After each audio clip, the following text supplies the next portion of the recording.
Hello বন্ধু, আবার নতুন ভিডিও নিয়ে আপনাদের কাছে হাজির হয়ে গিয়েছি। ভাদ্র মাস পড়ে গেছে। ভাদ্র মাস এলেই মনে হয় যেন তালের পিঠা চারিদিকে সারা পড়ে যায়।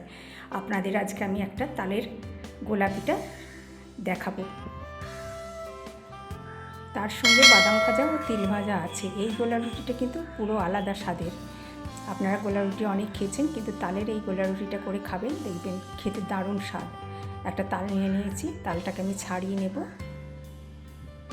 খোসাগুলো ভালো করে ছাড়িয়ে দিচ্ছি। আগে ধুয়ে নিয়েছিলাম ভালো করে। দেখুন, তালের শাঁসটাকে আমি বের করে নিয়েছি,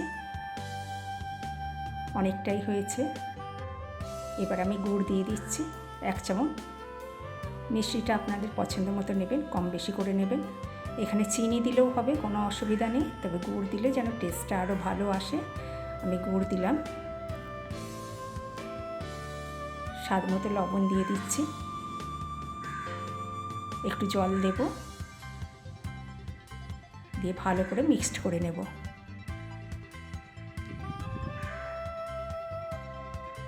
দেখুন, ভালো করে মিক্সড করে নিচ্ছি।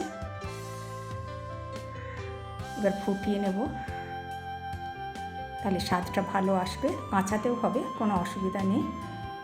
একটা পাত্র বসিয়ে দিয়েছি গ্যাসে, এবার ঢেলে দিলাম। নাড়তে হবে, নাহলে তলায় বসে যাবে। দেখুন, ফুটছে আস্তে আস্তে,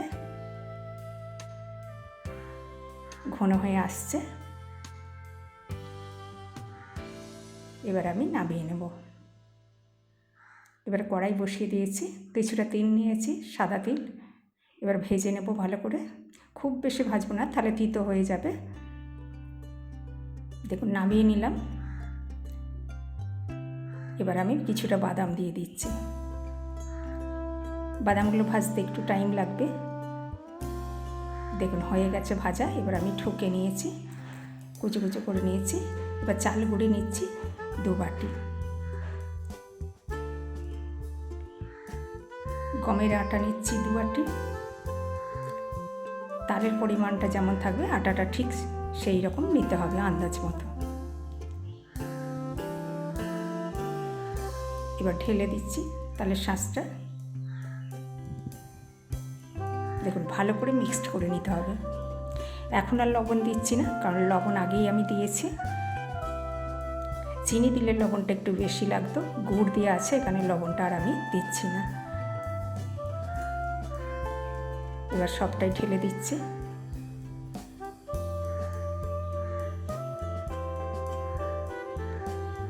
এবার একটু জল দিয়ে একটু পাতলা করে নিতে হবে।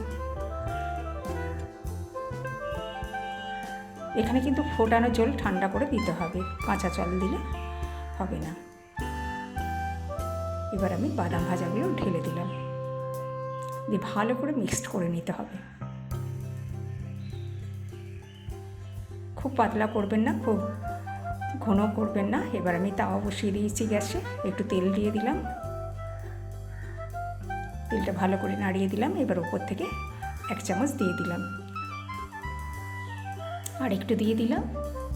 দিয়ে খুন্তির সাহায্যে আমি ভালো করে এটা চাড়িয়ে নেব। দেখুন, খুব পাতলা করবেন না, খুব ঘন করবেন না, ঠিক এই মতো করবেন। আমাকে ফলো করুন, তাহলে বাড়িতে অবশ্যই করতে পারবেন।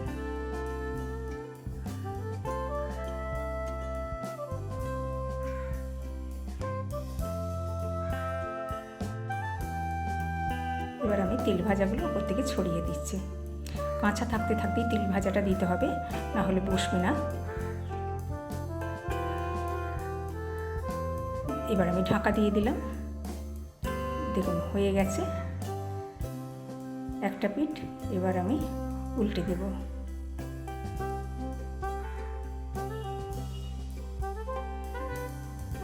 দেখুন, উল্টে দিলাম, ওই পিঠটা হয়ে গেছে। দেখুন, হয়ে গেছে, আমি উঠিয়ে নিচ্ছি। এইভাবে সবগুলো করে নিচ্ছি। আপনারা আমার সাথে থাকুন, পাশে থাকুন, নর্মাল রান্নাঘর দেখতে থাকুন। লাইক করুন, শেয়ার করুন। সুস্থ থাকুন, ভালো থাকুন। আবার নতুন রেসিপি নিয়ে দেখা হবে।